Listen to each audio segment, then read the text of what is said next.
Boa noite, tudo bom?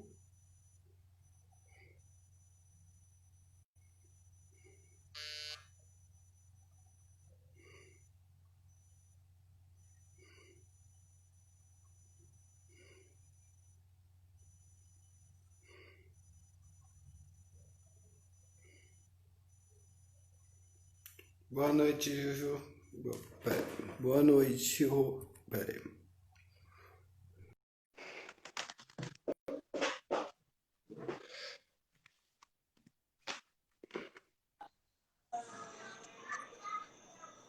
Boa noite, Rô, tudo bom? Fala, Du, beleza, cara? Como você tá? Beleza, e você? Anda por onde? Eu tô na praia, cara. Eu tô no litoral norte. Desde que essa pandemia começou, eu loquei uma casa por aqui por causa das crianças e tô por aqui. Ah, bacana, bacana. O pessoal tá entrando, mas para quem já entrou, né? É bom a gente sempre contar como que o movimento começou, né, Rô? Afinal Com de certeza, contas, foi um pontapé meu e teu juntos, né? com E certeza, com certeza. foi, foi aí ano passado que a gente se juntou aí para dar esse pontapé. E tem crescido bastante, né? Em números a gente já alcançou 3 mil pessoas. Ótimo. Mas como. E fala, Pode Du. falar. Não, pode falar. Não, e você tem tocado ele com maestria. A gente conversou, a gente iniciou e, cara, você tá de parabéns. Tem dado muito orgulho de ver a proporção que tem tomado o movimento em Janópolis. Ah, agradeço, mas você sabe que sempre será um eterno conselheiro aí. E um Com braço. prazer, Du. Com prazer. É, mas até diante as coisas do movimento também e tudo mais, é interessante ressaltar as dúvidas que o pessoal do bairro, depois a gente entra um pouco no lado da segurança, né? Mas o pessoal do bairro tem sentido em relação ao Covid, porque o bairro é praticamente, acho que 95% prédios e condomínios, que é Uhum. o que você realmente tem de código salteado. Desculpe, até peço perdão para quem eu não apresentei. O doutor Rodrigo Carpati, ele é especialista em direito condominial. Faltou alguma coisa, Rô? Não, é isso, Du. E sou seu amigo, que é o mais importante. Estou com você nesse movimento. Ah, obrigado, obrigado. E a gente surtiu algumas dúvidas, Rô. Uhum. Tem algumas dúvidas que são internas, outras externas, mas Uhum. o primeiro que é interessante elencar é que tem pessoas que muito se queixam de dificuldade de diálogo entre o síndico e a administradora, ou seja, ela tem um problema na unidade, não tem o diálogo nem com o síndico nem com a administradora. Já tentou por algumas vezes alguma conversa, mas nunca teve um retorno. Você sabe, Du, eu estava essa semana conversando com uma proprietária e ela falou assim, não, porque eu vou processar a administradora porque o condomínio está alto. As É. pessoas, as pessoas Alô? muitas vezes acabam não tendo a real noção do que representa a administradora, do que representa o síndico. Então, o síndico representa o condomínio, que também Certo. não pode agir de forma isolada. O síndico ele precisa submeter a previsão orçamentária, ele precisa submeter o orçamento às deliberações da Assembleia. E o papel da administradora é justamente assessorar esse síndico nas funções rotineiras. O que ocorre, a própria lei, o 1348, o parágrafo 1º e 2º, traz que o síndico pode delegar as funções administrativas. Isso está no parágrafo 2º, no que compete às funções da administradora do condomínio. Então, o síndico delega em assembleia, a Certo. massa ratifica essa decisão e depois o síndico faz um contrato com a administradora transferindo esses poderes. Então, você tem, logicamente, que você pode cobrar da administradora o não recebimento do boleto, você pode cobrar do síndico, mas você pode achar que o condomínio está caro, mas ele tem que ser uma decisão, uma deliberação dos que estão presentes em assembleia. O síndico não define o valor do condomínio. As características do empreendimento definem e influenciado pela situação daquele condomínio. Então, o condomínio pode optar em ter 2 faxineiros, em ter 3, mas ele não pode... A situação dela é até um pouco diferente, né? O que eu falei, eu brinquei com você, essa é um pouco de consultoria, né? Mas no nosso dia a dia dentro do bairro. Um pouco, mas daqui a pouco a gente entra até no Covid, que é até o assunto mais importante, que eu acho que é essa retomada. Mas até ela tem algumas denúncias dentro do Covid, que em abril os funcionários não usavam máscara e agora se aplica-se o decreto estadual da obrigação, e federal também, eu acho, da obrigatoriedade de máscara. E ela questiona o seguinte, antes, quando era recomendado obrigatório, não usava, mas ela fez reclamação síndico e administradora, mas ela nunca teve queixas, é um exemplo isso. Mas ela nunca teve retorno de ambos. A situação dela seria procurar um advogado. Talvez. Então, isso tem sido muito complicado, porque eu entendo que é obrigatório, sim, interpretando o decreto. O decreto não traz especificamente, deve-se usar máscaras dentro de condomínios, mas ele traz, deve-se usar máscaras em locais de circulação de pessoas, em locais públicos ou privados com circulação de pessoas. Então, a mesma obrigatoriedade que alguém tem de ir no shopping center usar máscara, ele tem dentro de uma área comum. A administradora, tanto a administradora quanto o síndico precisam fiscalizar e precisam retornar para a moradora. As pessoas precisam, infelizmente, utilizar as máscaras dentro do condomínio. A dúvida dela é a quem ela tem que recorrer, Du?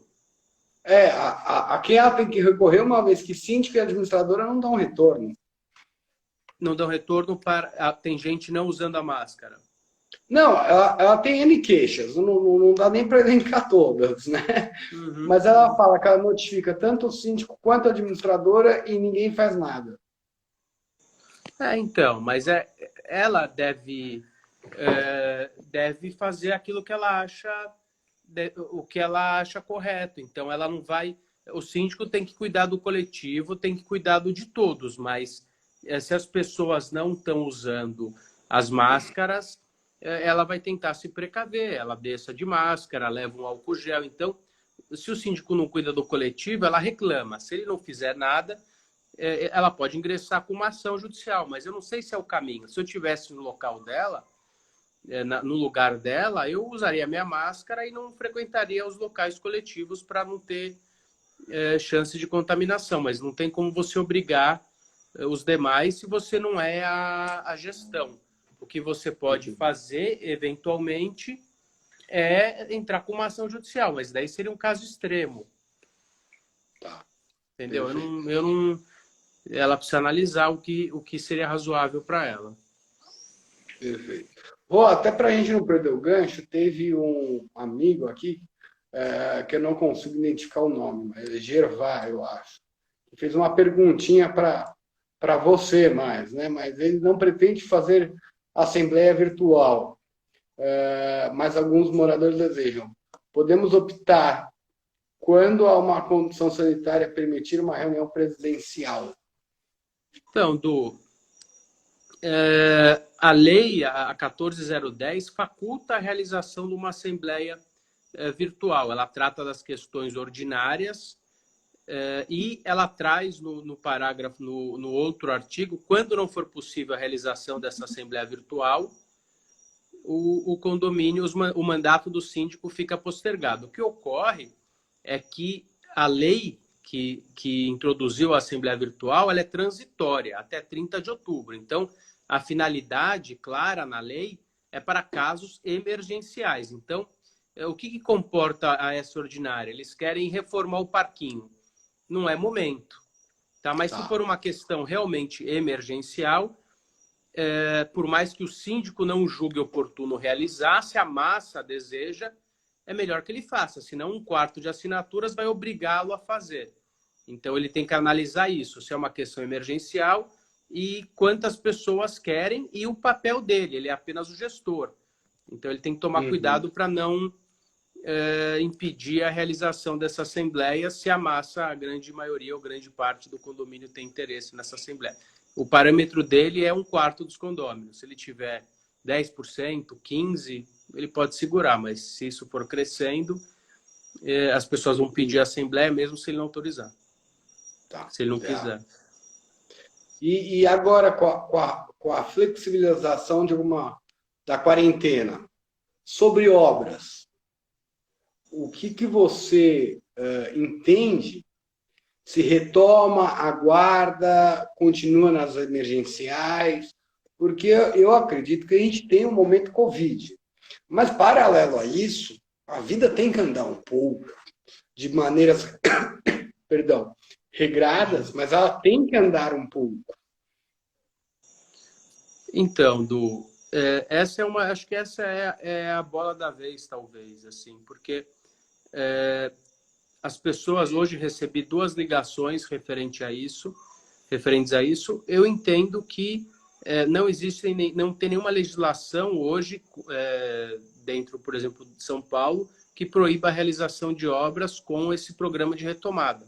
Então, o condomínio pode exigir restrições, exigir horários menores. Existe isso também, o plano de realização de obras está no plano de retomada. Então, se vale para o mercado em geral, vale para o condomínio. Ocorre que grande parte das empresas e grande parte das escolas ainda estão em home office. Então, é difícil conciliar. É uma árdua missão do síndico tentar conciliar isso, porque as pessoas vão ter direito de seguir as obras, ainda mais obras que estão paradas aí há 3 meses, 4 meses, só que em contrapartida a criança está ali fazendo aula. Ah, mas então faz à tarde que meu filho está de manhã, mas daí o outro filho da outra faz a aula à tarde. Então, não dá para conciliar todos os interesses, tem que buscar algo bem próximo a isso. Então, ao invés de fazer uma obra com 8 horas, reduz, mas é importante que isso passe também pela deliberação do corpo diretivo ou, se viável, da Assembleia Virtual, porque isso é uma questão, com certeza, emergencial.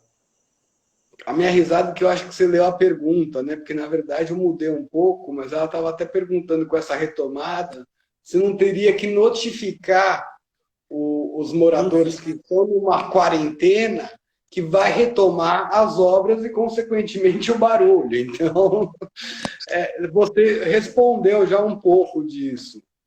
Não, é de bom tom que é importante a comunicação do síndico com os condôminos. É importante que ele, olha, pessoal, as obras serão retomadas. Esse diálogo é muito importante, porque o jurídico a gente faz, o administrativo a administradora faz, mas as relações humanas precisam ser preservadas, precisam ser mantidas. Perfeito, não é. E a questão do lixo? Se o prédio não está fazendo descarte de lixo adequado, e então, a quem recorre também se o síndico acha que é adequado?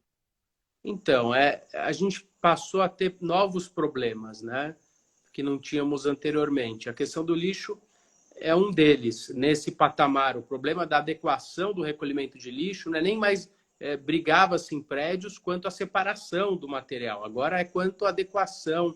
Então, primeiro, o funcionário tem que estar munido de EPI, de equipamento de proteção individual. Se ele não tiver paramentado, caso ele se contamine, o prédio eventualmente poderá ser responsabilizado. Essa é uma questão.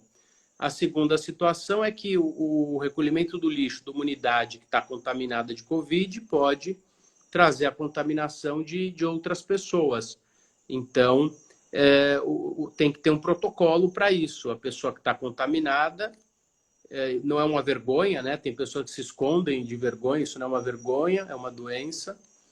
A pessoa precisa avisar o síndico precisa estabelecer um protocolo de recolhimento. Por exemplo, o lixo de uma unidade, as pessoas têm que descer lá embaixo. Ou aquele lixo pega-se no andar. Então, tem que ser separado aquele lixo. Se o lixo deve se colocar lá embaixo, aquele que está contaminado avisa, o zelador ou o faxineiro pega e já põe lá fora direto, enfim, ou coloca um outro saco, explica o protocolo de recolhimento desse lixo. O que não dá para passar é sem informar. E outra situação muito importante quanto ao recolhimento do lixo é, é que o síndico comunique os condôminos sem expor aquela pessoa que está contaminada, que existem casos de contaminação dentro do prédio e pedimos que os Sim. cuidados sejam redobrados. Eu estava conversando com um rapaz que trabalha comigo e a pessoa, ele tinha um parente que estava contaminado porque a vizinha da frente estava contaminada. Então, subiram no elevador juntas e também acabaram se contaminando. Então, é importante seguir protocolo no recolhimento, seguir protocolo no elevador e dentro do condomínio. A gente precisa fazer a nossa parte também. É que as pessoas, o brasileiro só gosta de fazer a sua parte se a lei impõe, né? Tem Lógico, lei? lógico. Senão não vou fazer. E até dentro dessa parte de lei existe a comunicação. Então, tudo agora, na época do Covid, foi muito rápido. Então, muitas vezes não deu para preparar uma notificação impressa, muitas vezes.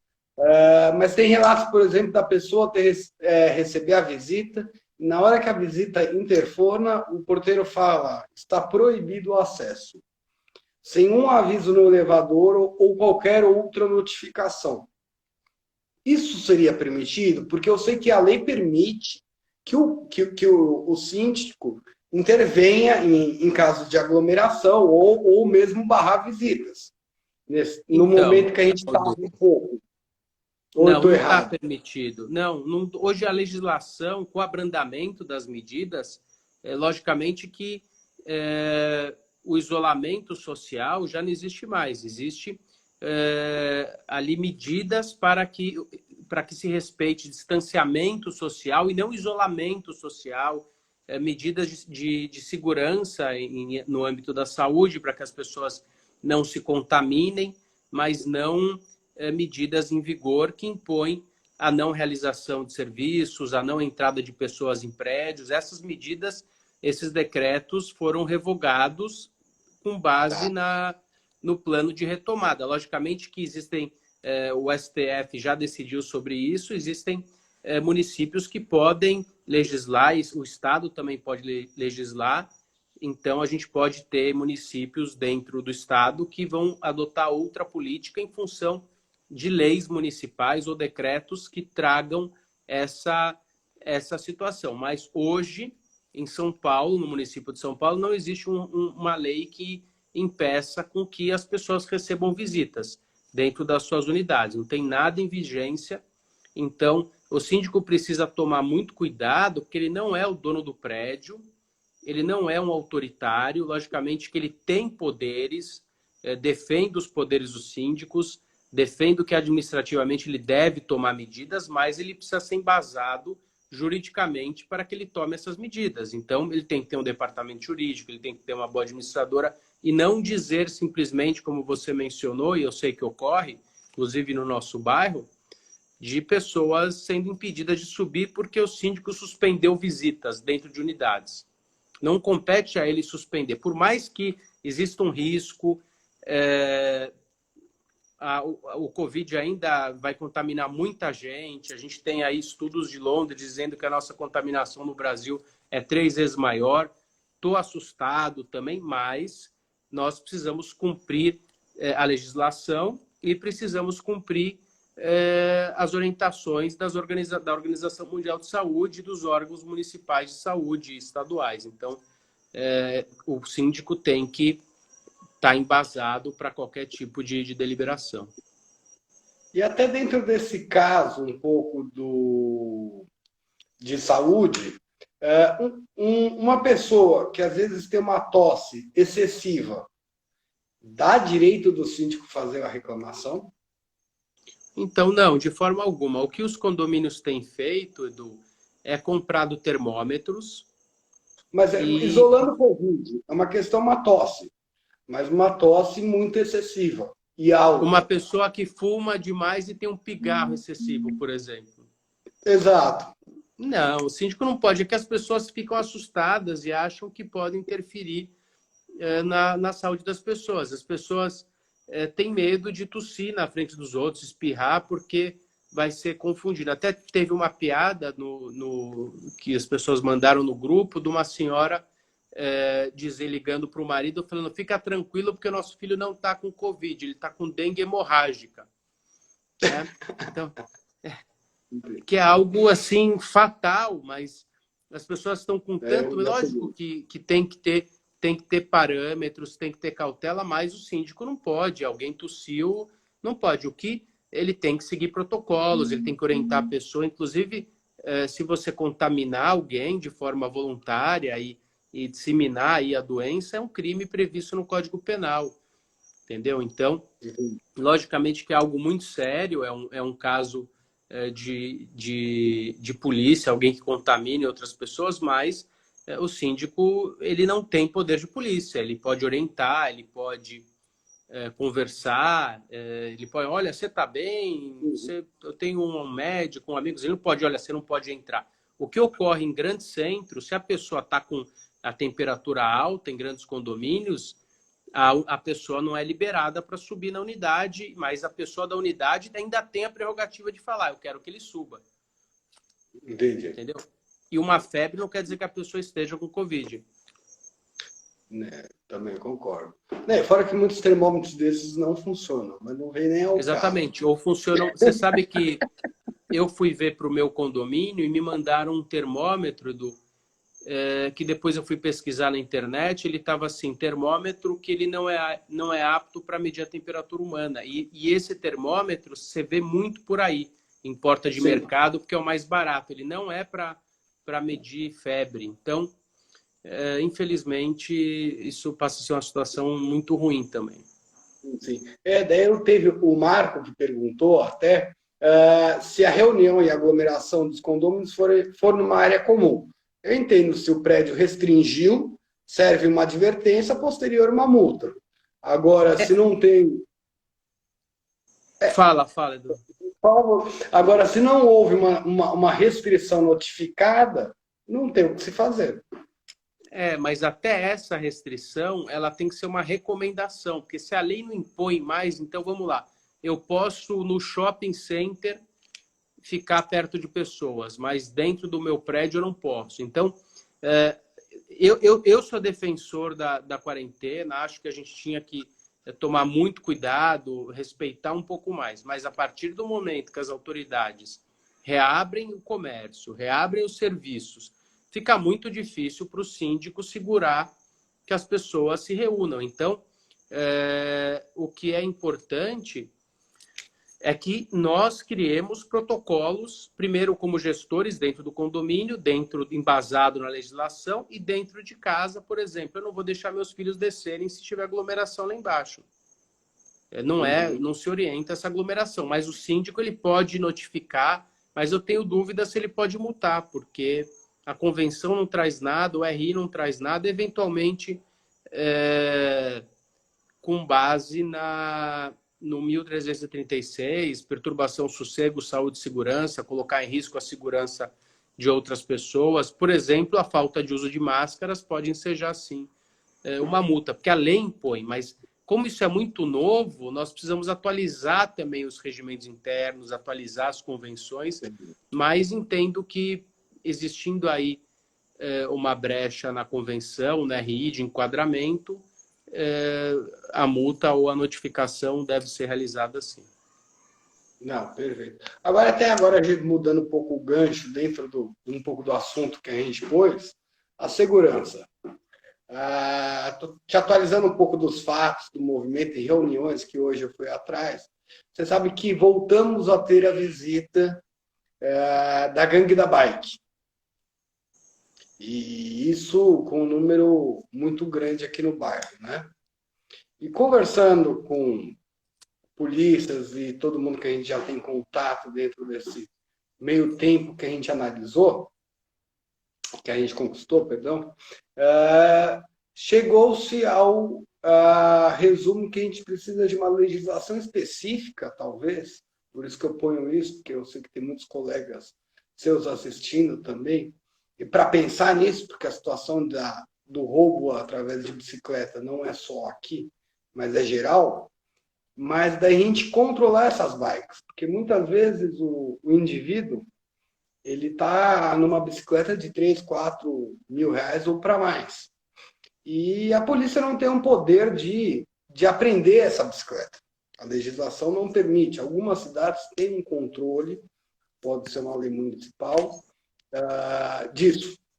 Então, fugindo um pouco do assunto condomínio total, mas indo dentro do que a gente também precisa e defende, né? O que você acha, o que você defende, qual que é o caminho que a gente pode seguir para tentar conquistar isso? Já estou conversando com alguns políticos que eu acho que a gente não consegue sem eles, mas o que é a sua posição até?